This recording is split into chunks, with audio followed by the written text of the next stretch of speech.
you can support this podcast and get shows early and ad-free, as well as bonus episodes over at patreon.com/flashback64.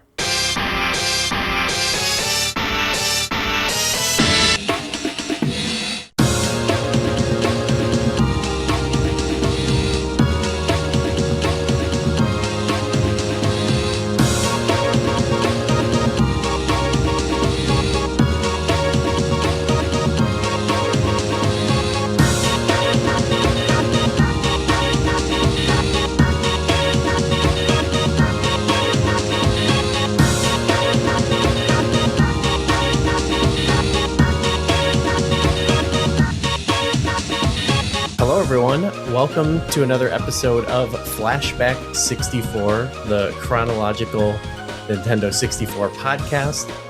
I am Gooey, and I'm joined, as always, by McKenna. Hello. Today, this week, whatever it is, we're going off-road with the off-road challenge. I was trying to think of something interesting to say about the game up top, but I got nothing really. So let's introduce our guests. It's a great reunion from our Aero Gauge episode. We've got joining us from Silent Discographer as well as Time Extend Revo. We've got Andrew Elmore. Welcome back to the show. Ugly stuff. And Adam Ismail. Adam, welcome back to the show. Well, I guess by default I have to go, you're hot. Good. Welcome very good. to the top 10.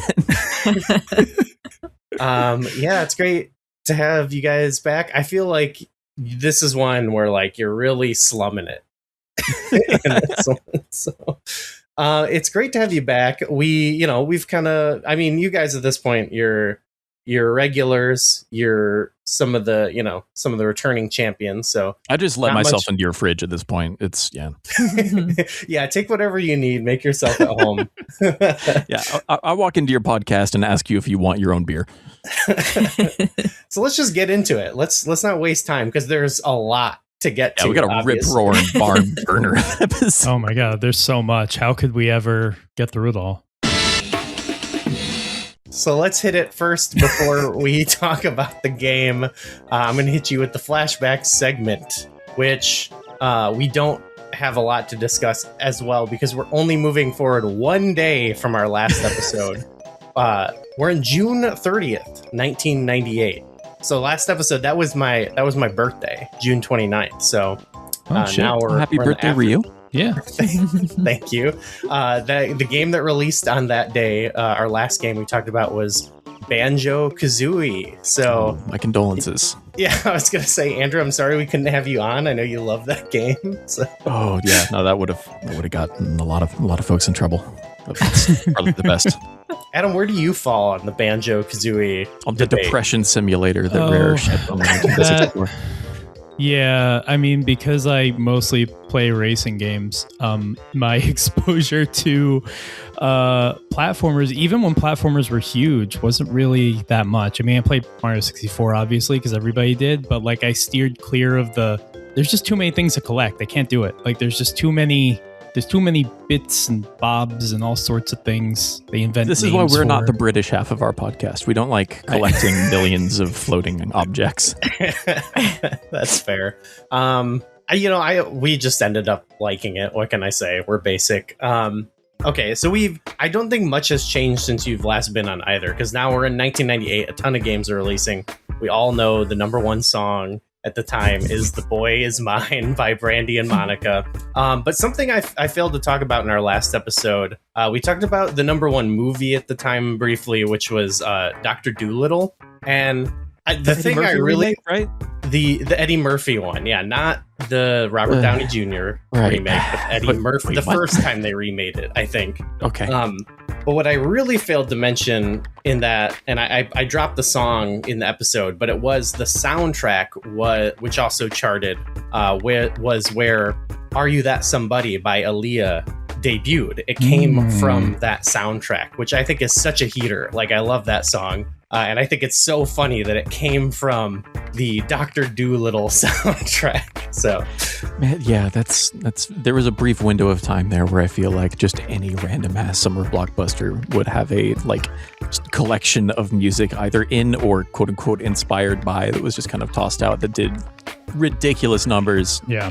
Spider-Man is the obvious one. But like, yeah, there are the projects like Judgment Night where you're doing something. When then there's a bunch of there's things like this where it's just like, oh, I don't know, here's a bunch of songs on a disc that's just gonna fill up thrift store shelves for decades and decades.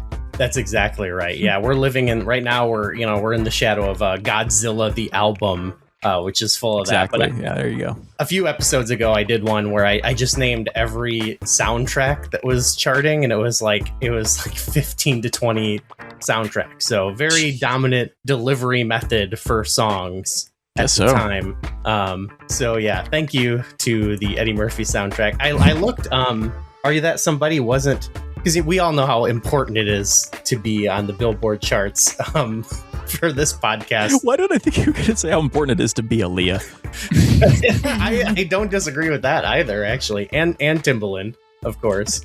No, all I can think of is that part in Romeo Must Die where she's like running across the street and someone calls her Aaliyah looking ass. I'm going to find you, Aaliyah looking ass, and I know where you work at. Folks, go home and watch Romeo Must Die, if only because Delroy Lindo is in it and he's a national treasure. Ooh, yeah. International treasure. He's not American. Sorry. Oh, so shut up. Yeah, please, come on. I'm losing my train of thought about this Billboard stat. No, I read that it initially wasn't eligible for the charts because they have like distinctions of like, oh, this was a radio single, but it wasn't released commercially. So I don't know. I feel like it would have hit number one at this time had it been eligible. So Dr. Dolittle was also outshining at the box office this whole time. Mulan has been at number 2. Oh. So Eddie Murphy really dominant at the box office at this time. Which I get it.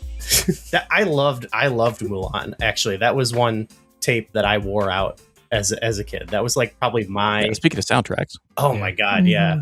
Coming from Walt Disney Pictures. It's going to take a miracle to get me into the army. Did I hear someone ask for America? My ancestors sent a little lizard to help me. Dragon, not lizard. I don't do that tongue thing. We're under attack! Ready, Mushu? Like me! Who are you? Your worst nightmare. Mulan! You the man! Well, sort of. Rated G, coming June 19th. Speaking of China, the last episode I talked about how... We're going back to Aerogauge again? Hold on. We're going back. We're dragging that island right out of the sea. Hong Kong 3. No, so Bill Clinton's on a trip to China right now. Like in the world. That'll go well. Yeah. Well, so here's a quote from him. And I'm not reading this quote because I'm like, he's right or whatever. Because I don't like this guy. I'd like to meet your general, so.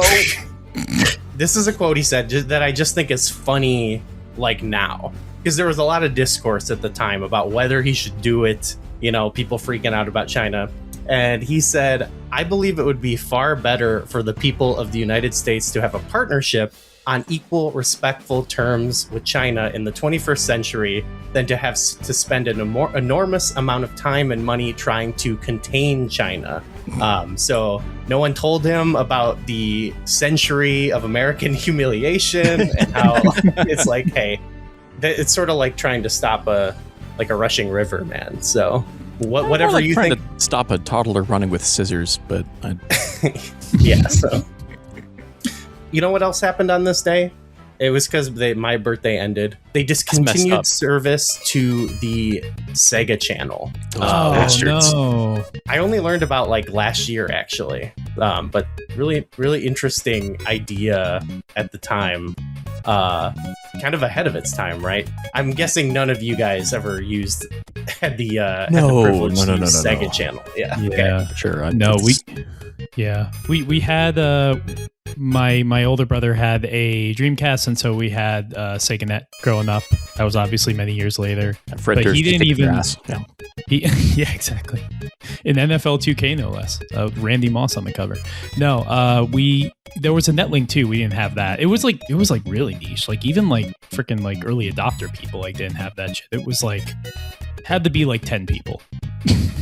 Yeah, crazy idea, I feel like. But it seemed like I watched the video or we watched it together, the video that it was like the Video Game History Foundation put out a little video about it. I was just going to recommend. It's a great video. The logistical issues of like creating this seemed insane. It seemed like probably a big money sink to do, but Well, that's Sega of America's kind of thing. Big money sinks. They love those. Yeah. Setting it on fire. it's one of those. I feel like we've seen this a lot in gaming of like an idea. Well, I don't know. I guess there are similar things now that we see like with Game Pass and stuff where it's like, is this really working out? Like I was gonna say, oh, it's like ahead of its time, but now it's, they figured out a way to make it work, but it's also questionable whether the like game rental service or like not rental, but game streaming service is really a worthwhile endeavor. So turns out mass decommodification of the art that you run a media business on is it gets into some messy economics, which is weird. It Strange might that no one come back to considered this. bite you.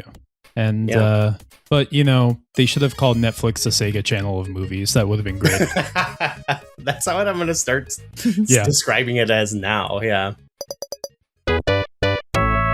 Otherwise, in gaming, the only other thing I had there, because there's only one day ahead, apparently on PS1, there was a game released called N2O, aka Nitrous Oxide.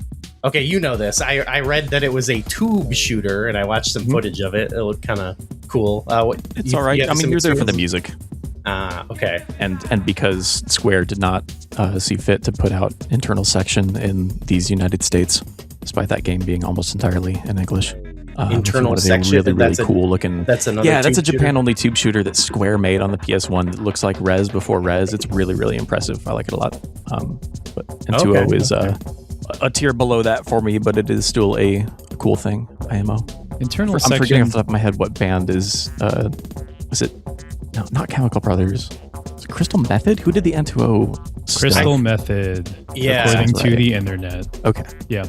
No, I was just gonna say internal section sounds like a really dark corner of WebMD. I don't want to go to right now.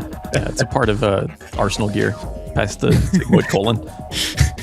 All right, so Nitrous Oxide, you're there for the music, and I don't think you would say that about our game for this week. So no. Why don't we? I love pinch harmonics, and I hate anything that's not pinch harmonics. So I'm all about this.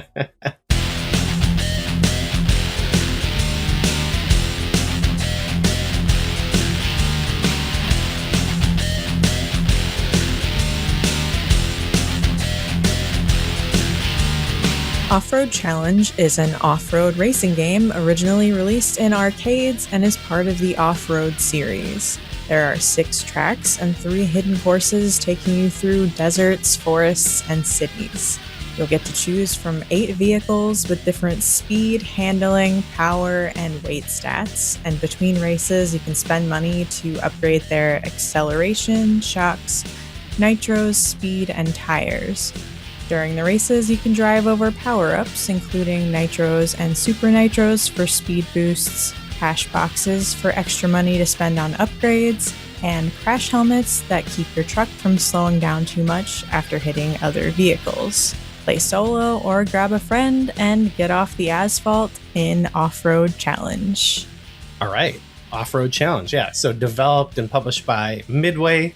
I think anyone who's ever played a Midway racing You don't game even need a would look logo. It's everything about this is screeching Midway at you. Yeah.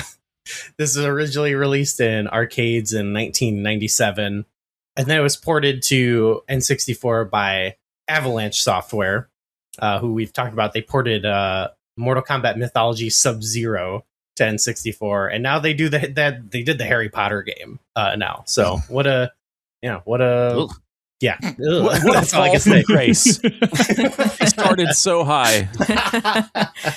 And of course, this is, I guess a sequel of sorts to, Ivan Iron Man Stewart's Super Off-Road. You could say that, I In a guess. sense, yeah. Yeah. That's a game I really love. We've played that together at the arcade quite a bunch. That's fun. We really like that game. More Grab of a that top wheel down.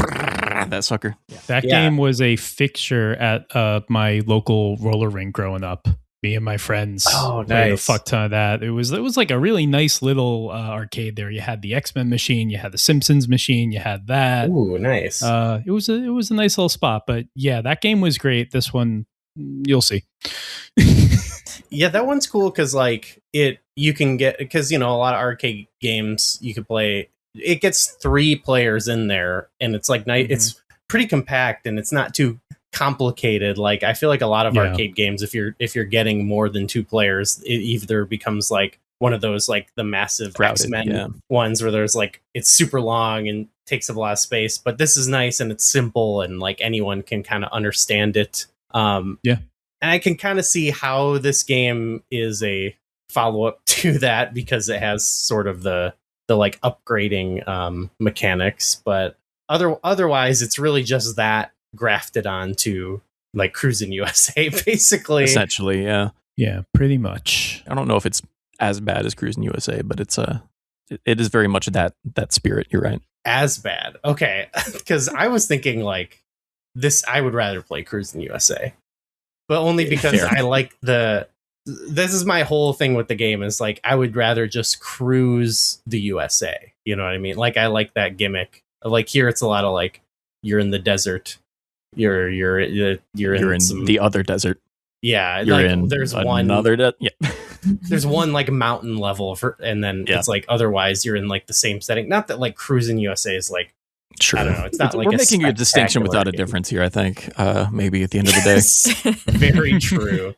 But so Adam, you actually said you like signed up for this in our, when I asked what games you were into, like what is your actual history with this game? Have you played it in the arcade? No, I actually never did play it in the arcade. Yeah, I signed up for this game back when I thought I liked it. Now that being said, I would never pass up an opportunity to talk to my good friends here. So Absolutely. the fact that I don't like the game is maybe going to even lead to a more fun discussion. But no, this was just one of those N64 games that, like I said, with Aero Gauge, it was just a game I rented. I feel like maybe more than once, but it couldn't have been that much, because there's really not much here. But my parents rented for me or whatever, and I realize now why I liked it, and it's all because of that Toyota truck. I had a Hot Wheels but it was like a nice Hot Wheels. It was almost like a adult model kind of Hot Wheels, but it was still a small size of that adult model Hot whatever Wheels. Whatever the fuck you call them. These wheels are too hot for I'm so punchy today. I'm sorry. It's fine. It's how you are. There's so much material for this game. I just can't help myself. No, yeah, we need. There's time for that. I'm trying to. I have a whole thing on Iron Man Stewart. It's great. I came prepared. No, I had that car, and I really liked that car a lot. And I think it was really just that car's in this game, and that's really all it took for me as a kid. I went back and played it years later, and I got a copy of it when I was a teenager, and I don't know if I loved it, but I still thought it was okay. But going back to it this time, just like, God, I think I really wanted to like this more than Cruisin' USA. I think that's what it is, because I really generally don't like midway racing games. And for one reason or another, I thought this might be different. But no, it really is just Cruisin' USA in the desert for the most part. I think you've kind of described like the 3 generations that I've had with Cruisin' USA, where I like loved it as a kid, then played it like in my 20s again and was like, yeah, that's still pretty cool. And then like played it now. And I think I was still pretty positive when we covered it, but I definitely had a big realization of like, I like this, but I don't think it's like not really that good of a game, especially on N64. Andrew, speaking of good friends, you did not sign up for this one, but when we made this episode with Adam, I was like, you know what, it would probably be a lot of fun to get the gang back together and make you suffer a little bit. But have you? I was voluntold. Yeah. No, you did. You said, what's my next assignment? And I was like, you're just like, I could use a head on this piece of shit. All right, let's go. But I don't know. Have you had much? Have you played this before? No. No. I've the closest I get is I've encountered some other Midway like racing cabinets, some like cruising arcade cabinets, and like Hydro and Arctic Thunder and stuff. But like that's about it. I've never played this before. I've obviously played we've talked about the Iron Man Stewart stuff before. But the that was the RC Pro-Am episode, I believe, is when we had to chat about that stuff. So like, I've played those and stuff in the arcade as well. But no, I've not played the arcade or N64 version of this at all before. I know I had kind of a follow-up of sorts on the Dreamcast, which I've also not played. I came into this totally cold. Okay. Yeah, I didn't realize how much of a quote unquote series this was, because there was the Baja 1000 game on SNES, which is related to this. Oh, that's right. Yes. And then there was also Off-Road Thunder, which I don't think was on the Dreamcast, but that was like the same era as like Hydro Thunder, Arctic Thunder, all those games. I think that was 4x4 Off-Road or something like that. Is when, okay. Because it wasn't like a port to Dreamcast. I want to say it was like kind of I don't know. This would be better if I knew what I was talking about. It is kind of crazy how much how much legs, I guess you could say, it had, based off of. So that, I guess that's one way. I dropped the ball, but Adam, you said you have some stuff. I don't know if you actually do have stuff about Iron Man Stewart, because we usually will, in an episode like this, take the opportunity to like maybe touch upon the more broad strokes of that in the time period, and like especially if it's a sports game or something. I don't know much. I don't think McKenna, do you know who Ivan Iron Man Stewart is beyond we played this other game? Okay. So Adam, who is that? Who is he? He was, he's still around, not racing anymore. Cause he's 80 coward. Now. Coward. Cause he's a coward in Andrew's words. No, you just gotta sit there. What How hard can it be? I'll do it. No. Sit there. Tell me what tires to buy. That's all he does. I need more boost. Yeah, they're always pulling the nitrous and the But so Iron Man Stewart was a the winningest like off-road racer ever in the category of like the Baja 500 and the Baja 1000, which are like long like ass sort endurance of they're long endurance races in Mexico, and the 500 obviously is like half distance of 1000. I think he won the 500 17 times, which might still be a record, and the 1000 3 times. And he did this from like the mid 70s right up until 99. So when this game came out, he was still active, and a lot of his career he was with Toyota, and it was like a very good partnership for them, and they were very successful. And this was a time too when like off-road racing was kind of like a bigger deal, because like I don't know, you don't really see it as much in the mainstream anymore, but these races still happen. Baja 1000's still out there, but like Rally was bigger in the 90s for a while too. Yeah, and then this was a time when like there were actually like endorsement deals leading to video games around this. So very different time. But yeah, that's why like the truck is cool. Like this game has all of the pieces to be something cool, but then it just kind of becomes a midway racing game. Like it's not like it's not like you have Ken Griffey Jr. and then a good baseball game attached to it, right? It's like you have this guy who's really good at the Baja and driving trucks off-road and stuff, and it's not like a sim or whatever that would be in the 90s, right? It's just like a random racing game where you're driving through a desert. So yeah, and it doesn't like make you feel like really you're off-roading, other than they put like ditches in there for some reason that are like massive. They weren't going for authenticity here for sure. Okay, well that's cool. So this is like we're in like the kind of the twilight of his career then. That's why I should have looked up like some stats that for whatever his 1997, 1998 season was like or whatever. But I mean, to be honest, I don't really know a ton about that category of racing, about like how many events they do a year or anything like that. This is a category though where like oftentimes like in rally racing you have a co-driver, and he did this race on a few occasions alone, which is like just crazy, sort of incredible, because like, you know, these are kind of dangerous, grueling like trials, right? And you want someone in the car with you to let you know what's going on up ahead, if there's like some sort of like road issue or not. You know, they're not on a road, but there's like a UFO. Right, exactly. There might be a UFO. There might be a plane that just drives right into where the jump is, where you're going every time. Yeah, in the same spot every time too, every year, like clockwork. So yeah, no, it seems like the Iron Man thing definitely deserves a name, and yeah. So that I guess is kind of the impetus for at least the first game, and then that led to this one.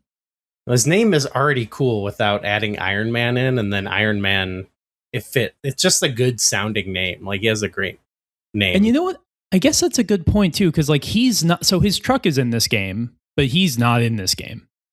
They should have had him been like, you know how it's like, hi, I'm Ken Griffey Jr. and this is my game or whatever. Where's he? Yeah, especially because like back in, you know, when Super Off-Road was out, you know, you kind of had his face on like the arcade cabinet and stuff, right? But like now you'd be able to do so much more with that. You're into the 3D N64 era, right? They could at least fit one, you know, hi, I'm Iron Man Stewart on the cartridge, I think. I feel like Midway loved to do that. You know, they had the whole Aerosmith game. Like, why couldn't they get him in the studio or whatever? Yeah, scan him in like they like to do. Missed opportunity. Yeah. So while we were talking right before we started recording McKenna, and we were saying like I don't think we've ever actually seen this at any arcade we've gone to, but it could be maybe we've just like never noticed it, but I'm pretty sure we've never seen it. Yeah, I usually look at the racing games at arcades because those are the types of games I like to play when we go to the arcade. So I think I would have played this if we had seen it, unless it was hidden away somewhere else, because you know they're usually all in the same row. Yeah, a little. Yeah, this feels like something would have been very loud and hard to miss too. Oh my god, absolutely. Okay, traditional Midway fashion. What'd you think? Well, we discussed the cruising kind of comparison before. I was saying this is it's like cruising colon bumps and potholes. Yeah. Yeah, I just kind of felt the same way I did playing cruising, except for that was an early N64 release, and this is 1998 now, and I'm like, this feels like too far into the N64. Like, this feels like it could have been released at the same time. You're up against N2O now, guys. You got to step up your game. Yeah, that, and we just played Gran Turismo. We did do our Gran Turismo episode. Yeah, some Whiplash. Oh yeah, I think I said that in that episode. Like, this forever ruined like every game we've already played. Like, it's already like, well, this is trash. Maybe that's what finally in my head was like, oh yeah, Cruis'n USA. Like, I already knew it wasn't up to that par, obviously, but when you actually go in and play it, you're like, what was I thinking? Like, I could have lived such a better life when I was 8, you know.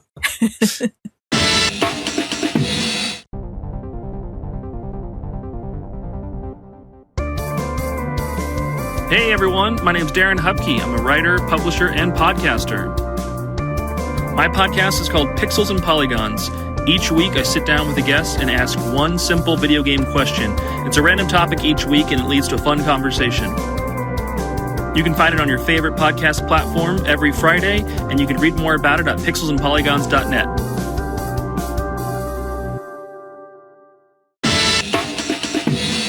I feel like my experience with this game might touch on most aspects of this. I'll say the first time I played it was with you. We played it together. We did split screen, and it was, I don't know if I in my mind it was even like, I already know the split screen on cruising is pretty bad, like the frame rate is awful, but this felt, again, maybe it's just like I came in with lower, I was like not as ready to like it, but it was horrible. Like the frame rate on it was like almost unplayable. Like it was very nauseating. I believe it. To play. I was not brave enough to try that this time, but it's all over the place in single player, so that I fully believe that. Yeah, it's pretty bad in single player. It's a little bit more like I could tolerate it, but it wasn't like good. Like it was very noticeable the whole time. You know what I mean? But split screen, we were just like we were struggling for sure. Mm-hmm. So already off to a bad start. Then I played through all the circuits a separate time, and I did it all in one sitting, and it was like, oh my god. It was, I think I played on like easy or whatever, but it was a very bland experience, and I did not really enjoy it. Like I love in Super Off-Road that mechanic of like upgrading your car as you go, but here it really just did not seem to have any impact. It's like the same game no matter what. Not that it's not like super important in Super Off-Road either, other than maybe it works better in that because you're playing against your friends, you know, so you want to do better so you can get more money to upgrade and stuff. In this, it's like, I don't know. It just does not, there's no impact. Yeah. I think there are a few reasons why that mechanic doesn't work well in this game. One, it kind of feels like the first few upgrades you do feel like they make a difference, but then the catch-up AI, you know, what if you could call it that, AI, but the catch-up in this game is like so severe to the point where like I felt like I would have a truck that was fast enough to pass like one of the leaders, but then once I got close to them, they would be right behind me for the rest of the race. Yep. So the upgrades that you invest in don't actually make that much of a difference. And then once you get to like 5 or 6 levels of a certain upgrade, then the game starts getting rid of them after races, like you lose them. Because like at a certain point, I noticed I didn't even notice. Yeah, no, I had put like, because you know, you have those like kind of like, oh, I can invest 5 points into my engine or whatever. Like it's a Tony Hawk Pro Skater, you know, custom skate or whatever. It's point buying. And, yeah. And I would get to like 6 on the engine or something. And then the very next race, it would go back down to 5. And I would still have to spend the exact same amount of money to get back to 6. So it was just like whatever you do at a certain point only applies to the next race, which I don't know why. And there's like 10 steps too. Like, and I don't know why they thought that was a good idea. And the circuit sort of layout itself is just very, as you say, it's very bland, because not only do you have these bland courses, but it's just like you go through everyone, you have to finish at least 4th. And the next time you go through everyone, you have to finish at least 3rd. And you do that like 4 times. And this game doesn't have the track design to sustain playing all of them 4 times. No. Yeah, speaking of the track design, you were talking before we were recording, McKenna, you were saying how you, for the first time, played a racing game and you did manual transmission. I was like, yeah, I just played a few times and I was like, maybe I'll try manual. Like, I feel like there's not anything else I can get out of this. And then what levers can I throw to make this fun? Yeah. And then, I just pressed the R button a few times at the beginning of the race, and then completely ignored it for the rest of the race. That's what driving a real manual is like a lot too. And I even said, I was trying, I don't know why, I was like, well, you know, when you play in hard, you have to, you know. Probably I just want to point out, you guys played Gran Turismo, you read the Gran Turismo manual, now you're already driving manual. Like, clearly, it's beautiful. Not me. You learned a lot from that experience. I'm too afraid still, so I played it one more time just a few days ago because I was like, it had been like a week or two since I had done my single sitting, which also did not take a lot of time. Like I played through all that, and it was like, pretty light on content. Yeah, Yeah, it would be a good, as we say, rental game because Totally, it was like an hour that I played it, and I was like, there's nothing more to do other than play it again on hard, and it doesn't feel like that much different. But I did try to play it one more time on like a harder difficulty, and got through the first course, and then I think it's the second course where the aforementioned plane crashes into you every time, and it always the Red Baron, the Red Baron crashes into you. The literal World War I Red Baron will just crash into the first car to go over that hill. It's crazy. There's like trains. There's so much weird like midway bullshit in this that I kind of appreciate because it's kind of like I realized at some point that I don't actually like midway games that aren't made by Eugene Jarvis. Like I just kind of do not jive with their whole steez for the most part, especially in a lot of their 90s racing games. But I was just like, this is so hard. Like I can't take what like my performance driving seriously because this thing is extremely goofy and you spend more time in the air than you do on the ground, whatever. And so I'm just like crashing into things all over the place. And I'm just like, man, if I actually cared about getting in third or whatever to finish for this, like I would probably be very upset, but this is just like impossible for me to be emotionally invested in. So I'm just laughing through all of the stupid stuff that's exploding. One time I hit that train and it just, because there's still collision on it, I just kept hitting it and getting stuck in like weird stun lock where like I couldn't even reverse out of it. And I was just stuck there until the timer ran out. It was great. Because you can like knock it down the track. And I just kept getting stuck on it. Yeah. I do love the Wilhelm scream whenever you run over a buggy. Always made me laugh. But that's like the one silly midway thing where I was like, that's pretty funny. Yeah. The fact that you speed up a little bit instead of slowing down when you do it. Just like there's like I like that dumb stuff because it is just kind of indicative of the like carefree cartoony goofiness of just like very lighthearted video games of the 90s.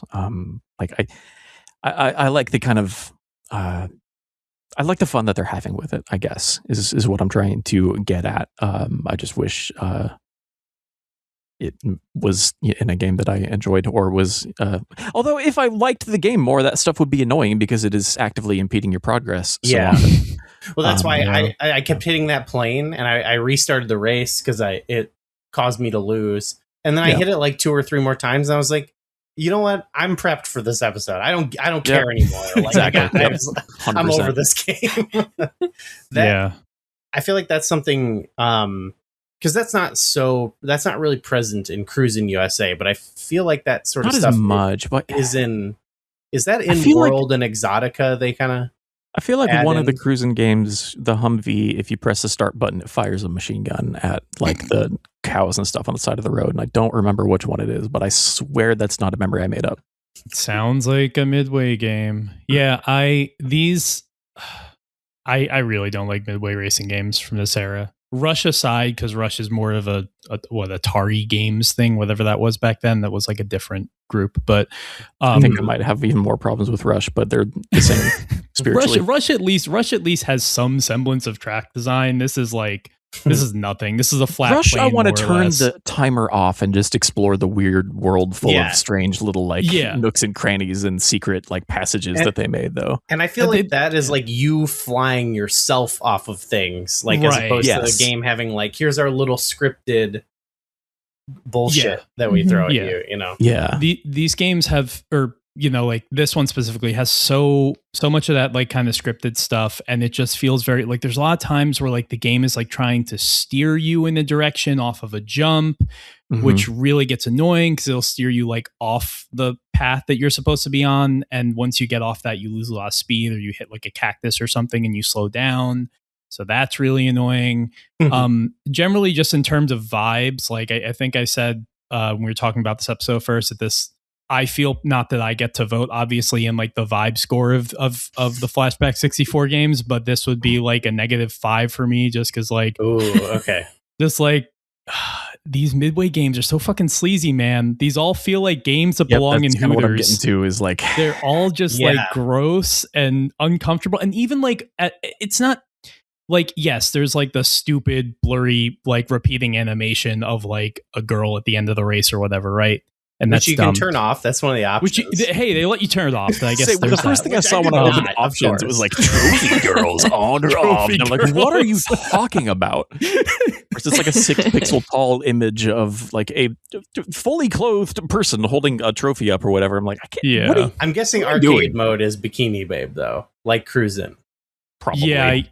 Yeah, something like that. And but I mean, there's that, and that sucks. But then it's also just, even if you got rid of that, like, it still permeates the rest of the game. It just feels really like cheap and sleazy and weird. You can feel like your feet stick into the floor a little bit when you walk through the bar that is a Midway game from this era, I think. And what's crazy is like this like era, or not era, this not even franchise, lineage is the word. Lineage of racing games persists to this day, because like Raw Thrills is still out there making like freaking Cruise and Blast and all that stuff. I was going to mention that. Games. It's the same thing. It started back here before this. And yeah, I don't know. It's really funny because obviously people know I like racing games. They know I like arcade racing games. And when when Cruise and Blast got announced for the Switch like years ago, they were like, Adam, are you excited? I'm like, no. We got it. Like, could they bring back any arcade racing game but this one? So yeah, I'm not a big fan of these. I did feel like there is a lot of spiritual connection with Cruise and Blast for sure. Oh yeah. Mm-hmm. Yeah. I want to talk about that, but McKenna, I guess, what do you think about the vibes of this game? Because we've talked about games that make you feel gross. Does this make you feel gross? Um, I was gonna say there's no racism, but I take that back. yeah, this game needs the like Disney Song of the South disclaimer in front of it. We streamed the first time we were streaming it, and I'm like, well, we won't be playing that level again. Old South, as they say. Oh god. Yeah, that's what I was hoping we would get into next. It's like, while we're talking about the cursed vibes of this thing, let's just talk about the absolute worst, most spoiled milk element of this product of the 1990s. There's Confederate flags all over a level, just for people who don't have the context, who don't know. That's like, the sorry, go ahead. No, I remember listening to a BioFreaks episode you did. That's like the BioFreaks moment of this game. Yeah. It's like the Confederate flags in a track. Oh, yeah. Yeah, it's that was a jump scare. And oh god, that track also, that's the worst track in the game. Also absolutely it's literally it's so bad, it's dude. literally like 3 segments that repeat, and it's the exact same track on both ends. So like you start, you have that stupid, like, it diverts, there's like a fork in the road and that comes back. You do that like 4 times, and then you're out in like the kind of like plantation area, which sucks to say. And then you get past that, and then it's the where you started again. Like, and they don't even like, because it's laps you know, either, really. It's just like copied and pasted with a bunch of weird rectangular potholes thrown in. Yeah, and because it's Midway, they don't even have the decency and the self-respect to mirror that bullshit. It's just the same thing.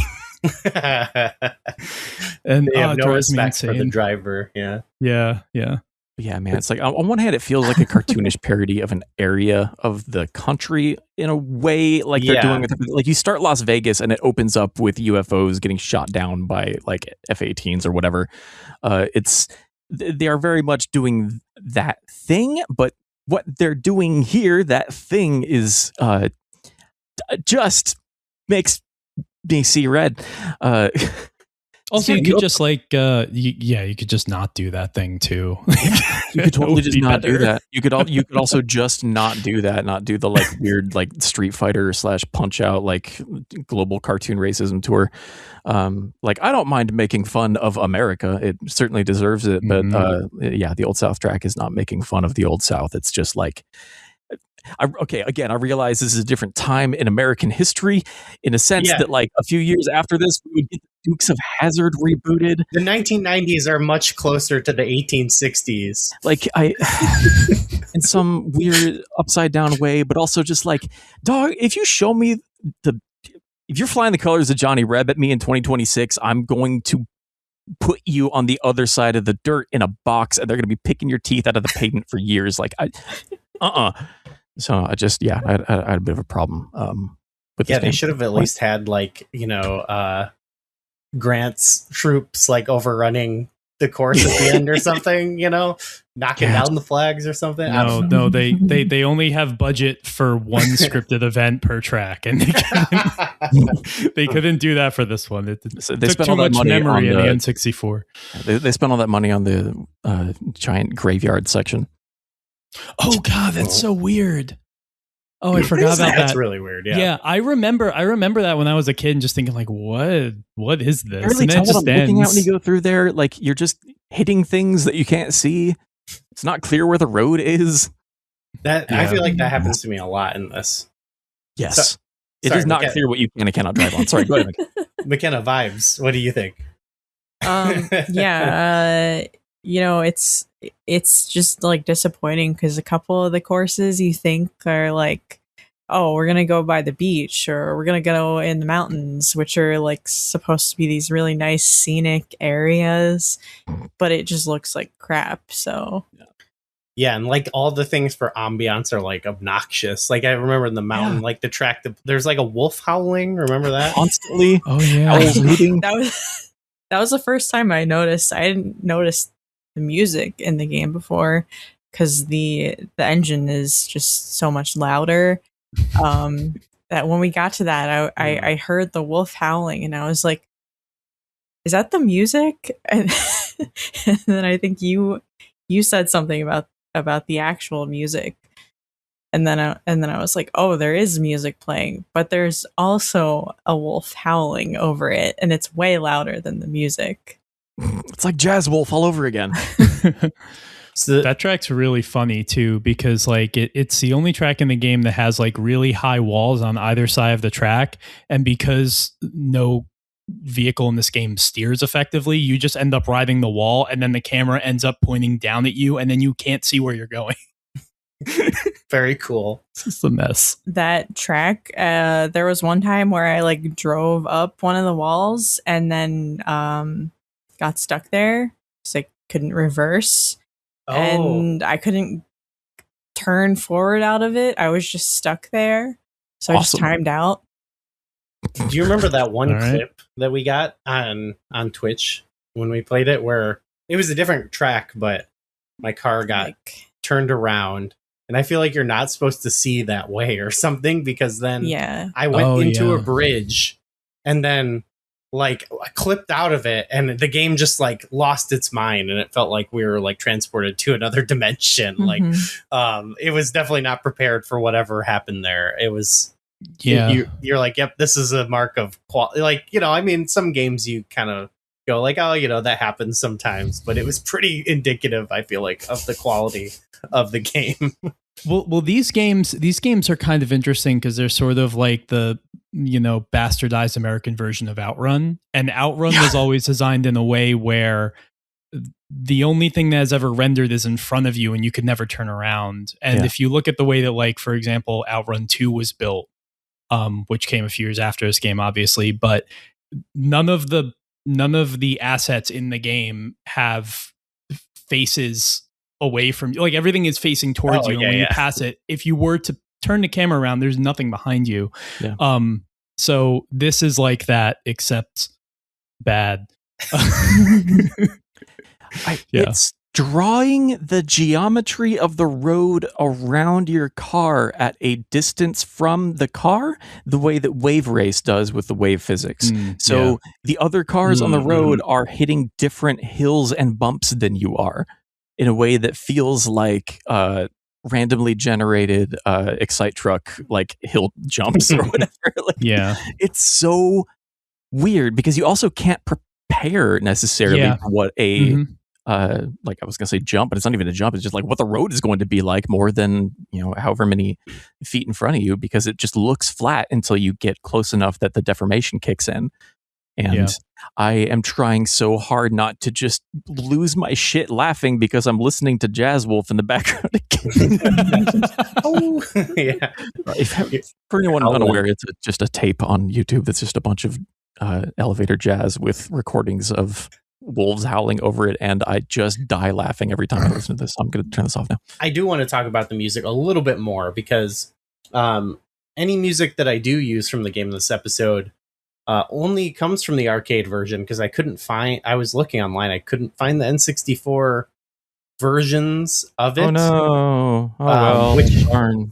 are it's different than some of the other, like, even compared to like Cruisin', where it sounds like they made them slightly different. They don't sound as good as the arcade, but it sounds slightly different. I feel like the N64 versions in this sound like just like super compressed versions or something of the arcade, and they also sound like they're coming out of they sound like they're either playing in another room or like playing on like a tiny little speaker, and it is really unfortunate. It does not help the vibes of this game, because that's like, I feel like something you want in your racing game is like for the music to kind of like suck you in a little bit, or like make it more immersive. But this, you can barely, as McKenna said, like you can barely hear it until the wolf starts howling, until Jazz Wolf goes up.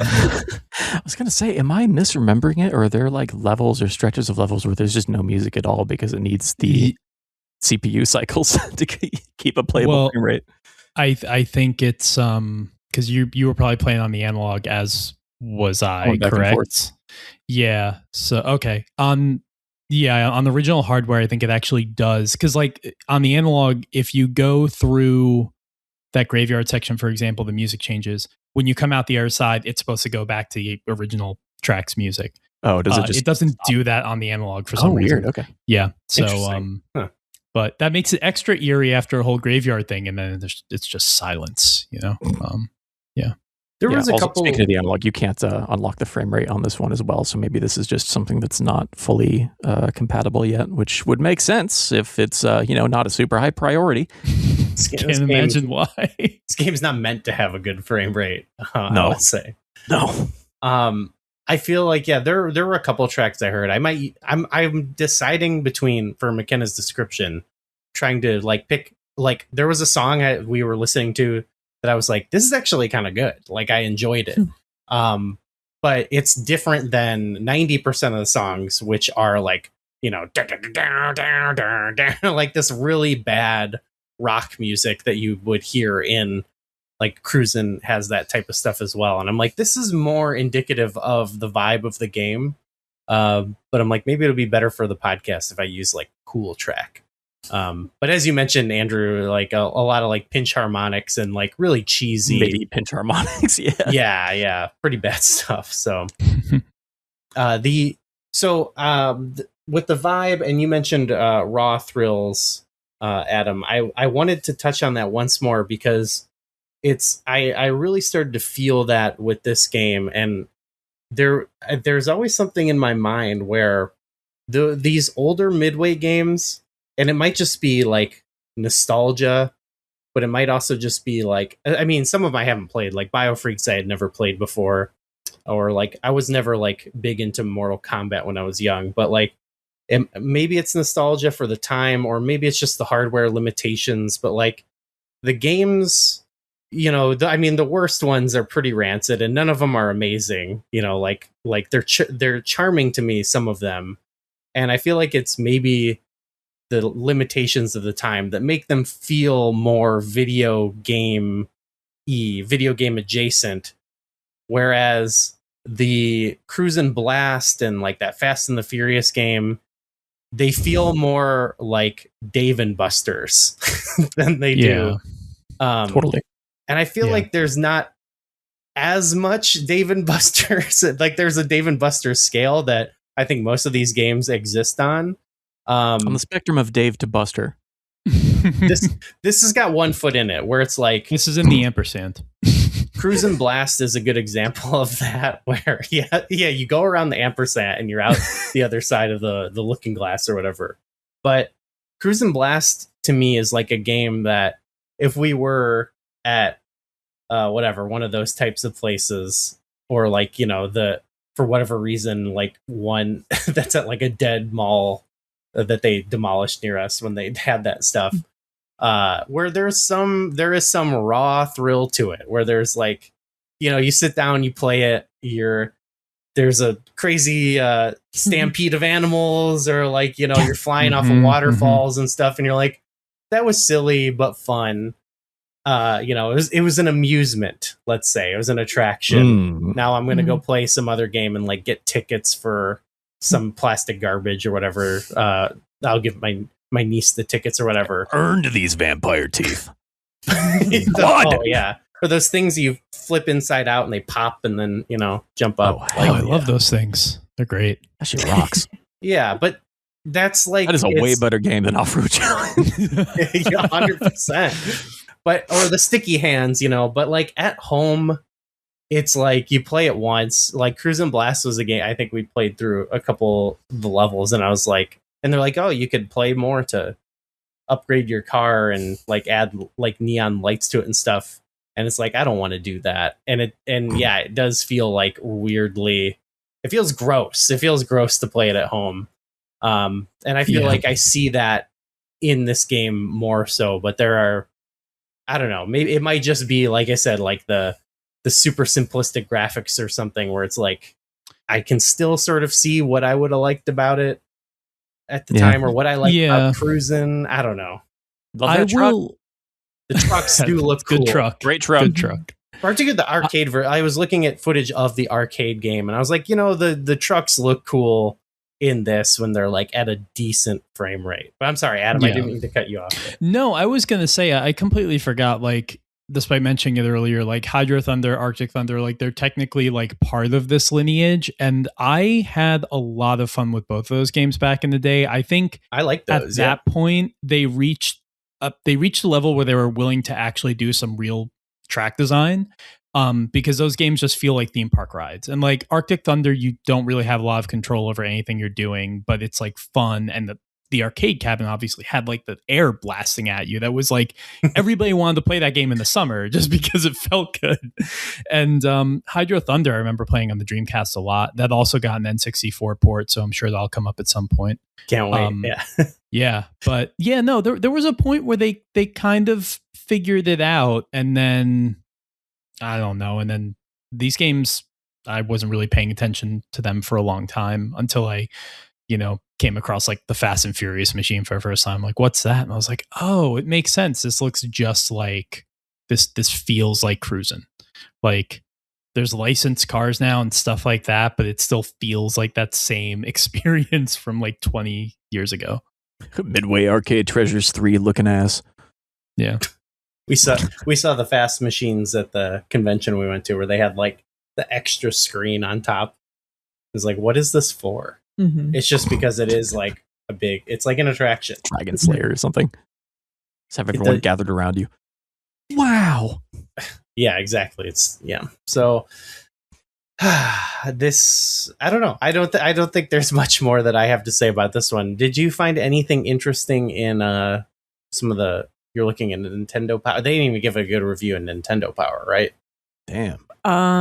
Well, I didn't see a review in Nintendo Power. Oh, that was just like kind of a showcase. Okay. Like a hype up thing. A hype up? Didn't they like knock it in that? Or is that a different magazine? That was the N64 magazine, which is a UK publication. What did they say? They were really negative on it. They were just like, yeah, don't buy this game. Like, I think that was their first sentence. They were like, don't buy this game. And like, they had like a graphics score and a music score, and it just said like, it has graphics, it has music. They're there. Yeah. It said the challenge. What? Challenge. The challenge was to see if they could program this in a day. Ooh. Oh. That feels like a 90s game magazine burn if I ever heard one. Yep. I kind of had fun for like half a second playing this. I won't lie. Yeah. The UFO was fun to see. Yeah. Look at that.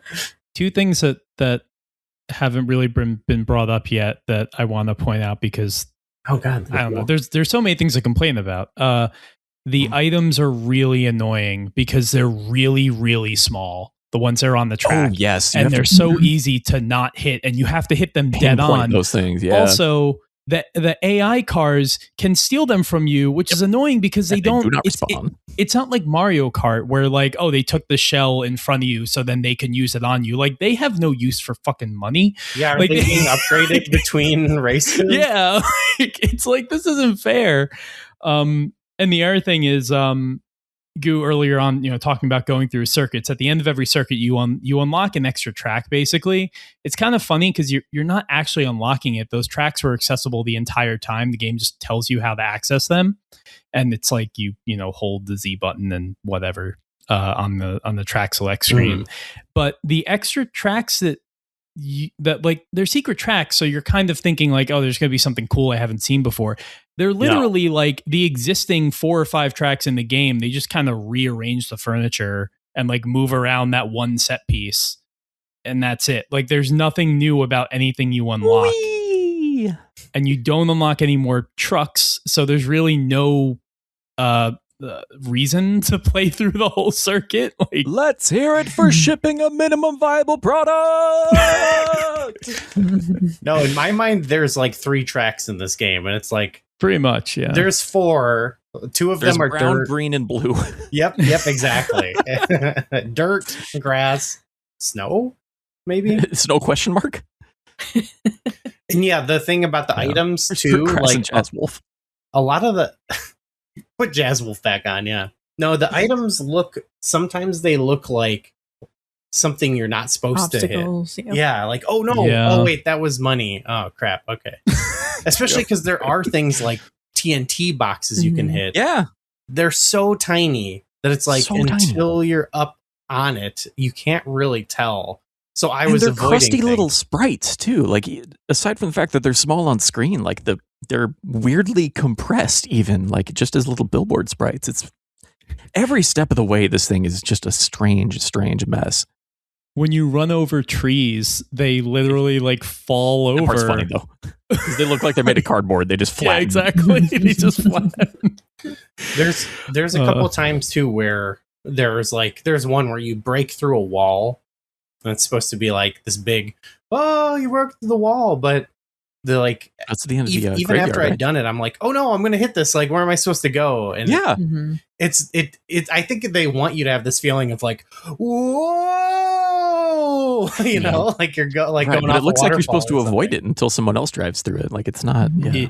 It commits like one unforgivable sin for like an old arcade racing game, which is it doesn't matter what track it is, they're all the fucking same. But there's one track with like a tunnel. It looks like a tunnel for train tracks or something, and it's like black. Dude, and yes, it's like, I was thinking about that literally today before we recorded. It's like right off the track, right? And yeah, the mine. It's a mine tunnel, and it's like, oh, I'm supposed to go in there. Like obviously, it's there. I'm supposed to drive through it. You can't. It's just scenery. It's a big you didn't even board it up. Yeah, you put a big abandoned mine and put a big old black hole in front of it, right in front of the track that says "Drive here, idiot! This is Looney Tunes time." You got Wile E. Coyote. Yeah, you can't. It's despicable. Yeah. What a stupid game. It's still probably it might be in the bottom 5 games we've covered on the N64, but it's definitely down in the banjo zone. I don't know. I don't have Andrew, anything else you want to say about the game? This shit tastes like cargo pant. Well, I don't know. I couldn't put it better than that. Making any parting words? I'm surprised we got there. We got over an hour. Yeah. I was like, what is there to say about this? Okay. Nothing. Adam, anything else you want to say? No. I guess like we're all demoralized. I'll just say that like I can kind of understand why Cruisin' USA is still like held fondly in some people's memories, because like it was like it was like one of the first games on the N64, right? It was like one of the first 3 or whatever. And they only released like 4 that year. Exactly. 96, so yeah, and like it convincingly brought a game in the arcade home, and it was fine, I guess. 3D racing on home console was still kind of a novelty if you didn't, already have a PlayStation, I guess. Yeah, that was late 96, and now we're in summer of 98, and it's like And that's the thing. Yeah. Like, that's the problem right there, is that like all this time has passed and we're doing Gran Turismo over on the PlayStation and we're Midway still doing this thing. It doesn't feel too good. So I'm not surprised that it got like kind of panned by all the critics and stuff. To be fair, like there hasn't been like the only other like popular racing games on N64 at the time have been like the kart racers, and like some of the more like arcade or like whatever racing games. Like none of them have been like very good, I would say, or they haven't been horrible. But there was MRC, which I know you guys talked quite a bit about. Hell yeah! And like that's at least somewhat competent, and I think it does arcade or off-road racing. It's a different style. It's not this like very specific style of off-road racing, but it has off-roading in it, and it has a way better look and vibe to it. Yeah. I don't know if people would even at the time care, but like I don't know if there would be people caring either way about these two games, if they'd be on like the radar. But I don't know, if you had a choice, I feel like that's a way obvious game you'd want to go with, except it doesn't. Well, it does have cool trucks, but not cool trucks like this game. Oh, the car design in MRC is awesome. But this one is the best. You also had Top Gear Rally, which I know like it's aged poorly, but at the time like the damage was a big deal, and the way that like the cars could leave the ground and everything, and just like the crazy physics of that game. That's a physics toy attached to a Barry Leitch soundtrack, effectively. I think, but but like a lot of racing games on the N64 were kind of using, whether it was, the 4-player Mario Kart or, the crazy physics shit. Like they were doing weird things, or they were doing things with the hardware that you wouldn't maybe have necessarily seen on the PlayStation. This game isn't doing anything that any other platform couldn't do. It's just, and it's not even at the level of like a good multi-platform game, right? It's just not just enjoyable. Because there's so much good. There are actually a lot of really good race games on the N64. Because like I know you said like after playing Gran Turismo that like it kind of put things into perspective. Brighter days are coming. Yeah, brighter days are absolutely coming. I think it's like once you get the World Driver Championship. Right? Oh, okay. There's R64, which I mean that is a complete game for sure. more so than this. World Driver Championship is like an incredible technical achievement on the system, and there's Beetle Adventure Racing, of course. So there's good stuff on the horizon, but yeah, you're still. It's like right now you're like right. I feel like you're right on the precipice, because I think Beetle was 98 or 99, so it's like it's very soon. I want to say in my head, F-Zero X is coming up, right? So yeah, Wipeout 64, got some of the later Genki stuff. Yeah. Eventually he'll hit Rally Challenge 2000. I've never. You know what my dad got? Yeah, he got this for himself, but I think I ended up playing it more, and I can't wait to get to it, even though I don't remember anything about it. Was what was it called? Was it called the Roadster? Oh yeah, gosh, Roadsters. Yeah. Roadsters, which is can't wait. Not. Yeah, that's like worse. If you thought Automobile Lamborghini was bad, wait until you play Roadsters. It's worse than Automobile. Don't break. That's gonna bust my. This is gonna ruin my whole childhood. What's weird about that one though is like I looked at footage of it not too long ago, and I was like, this actually, like for an N64 game, it doesn't look bad. But then you look at the Dreamcast port though. The Dreamcast one is like a Flash game. It's horrible. Like, how did that happen? Oh yeah, that's weird. Yeah, that's weird that would happen. Okay. So such a strange. Yeah. Okay, well, I guess that does it for Off-Road Challenge. Out with a whimper. All right, son. Here's what we got. Your suspension's all boogered up. You got what appears to be antlers lodged in your transaxle. You busted your U-joint. And God only knows how this got stuck in your flywheel. Oh, and your left brake light's out. This thing has brakes? Yeah. Off-Road Challenge, Midway's arcade hit now on Nintendo 64. It's a license to drive like crazy. Out of the way! okay, we're in the post game now. Andrew, you made me think of something earlier when you mentioned this guy. But we were tabling at the Midwest Gaming Classic, and at this point a few months ago, and because of the position of our table, which was like near the entrance of the exhibitor hall, even though we had specific stuff at the table, people kept acting like we were like, you know, the information kiosk or something. Number one question we got, like a bunch of people were like, oh, where do I turn in this like thing to get some swag or whatever? I'm like, I don't know. And they're like, well, it was like when you're in a, like, I work retail as well. And it's like where you're in that situation where like they think you have to help them. They're like, well, they told me it'd be around here. I'm like, I don't know. And they wouldn't go away. And I'm like, I don't have to help you. Go away. But people ask, you know, where's the Smash tournament? I'm like, oh, like we had Smash 64, and they're like, oh yeah, do you know where the Melee tournament is? I'm like, no, I'm not affiliated with the Melee tournament. But the first one that I got, and I wasn't ready for this at the time. I hadn't gotten all these questions, so I was like, it really tilted me where someone was like, where's Eugene Jarvis? And I'm like, I don't know. I don't keep track of him. Like, wasn't my day to watch him, dog. Yeah, I imagine like, oh, he's lost. He might hurt himself or something. He might like fall into a sewer or something. That's hilarious. We didn't Eugene Jarvis proof the He's outside with a blindfold on, just Mr. Magooing his way across the street. I actually told them like, well, if you find out, like, let me know because I would love to see it. You know? I'll say what's up. Everything ever said about the Off-Road Challenge.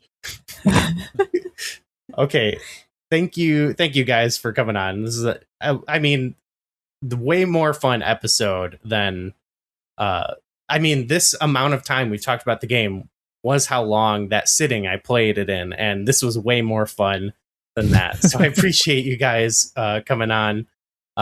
Adam, would you like to promote anything?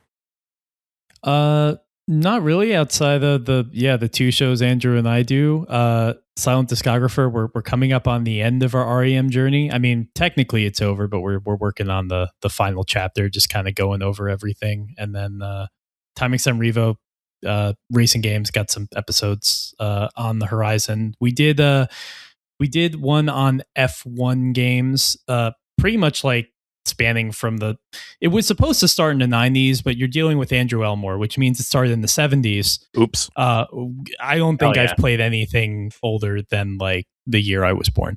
So no, but we did F1 games, and we're having a part 2 of that come out soon, which is going to cover a lot of N64 F1 games because we're kind of going chronologically. And so you'll get your F1 World Grand Prix and the pole position 64. Some stuff you guys have already talked about, but we're coming up on one too. Yeah. Yeah, putting that in the context of what was happening on the PlayStation and after that. So kind of a cool little journey. And yeah. Well, awesome. Andrew, I'm going to assume you have a lot of the same stuff, but anything else you would like to promote? Follow me on Blue Sky at elmore.zone and keep an eye on Mythic Resonance on YouTube. Awesome. I know I've been saying that for a long time, but still applies. Watch that space. Something's coming. I have not stopped working on this thing, I promise. I'm pumped. I should also let everyone know the next game we'll be covering. We've got a good episode lined up. Got a good group of guests, some returning favorites of ours. And the next game we're talking about is Mission Impossible. Nice. Quite a My oldest daughter just asked to watch that movie the other night. And I was just like, yes. Absolutely. You're great time. Yeah, every story you tell me about your kids, I'm like, they're cool. They seem like they have great taste, actually. I like them. Yeah, they're all right. I think they're pretty good. You guys, I've never played that game. I don't even know what it looks like. I've seen a million copies of it at every store I've ever been to. Oh, it's everywhere. Yeah, it's like, the MRC. I have no idea what it actually is, though. So this will be fun. Okay, cool. You haven't played it. I just feel like I don't even know what it looks like. Oh well, Adam, have you played it? No, okay. But I echo Andrew's comment about seeing that game everywhere. So well, I won't spoil it for you. I don't want to spoil. I don't want to talk about it too much before we get into it. But it's for sure going to be a fun episode. So look out for that, everybody. Otherwise, I guess check out all our other stuff at flashback64.com. You can check out all the other shows on our podcast network at soundstone.network. Shout out to Lee, our Triforce tier patron. Lee? Lee's the man. We love you. And McKenna, great job today. Great job, you.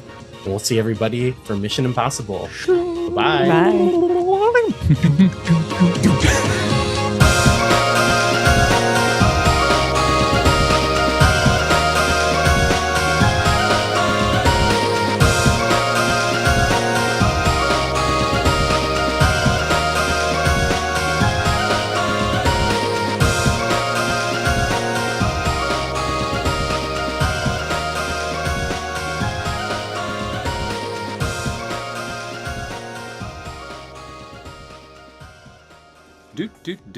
Oh, hi. I didn't see you there.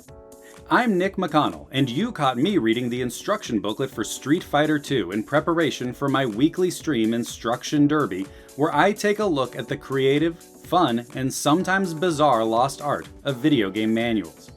Did you know that, according to the manual for Street Fighter II on the Super Nintendo, Ryu was born in 1964, making him 62 years young, canonically? Happy birthday, Ryu. You're looking great.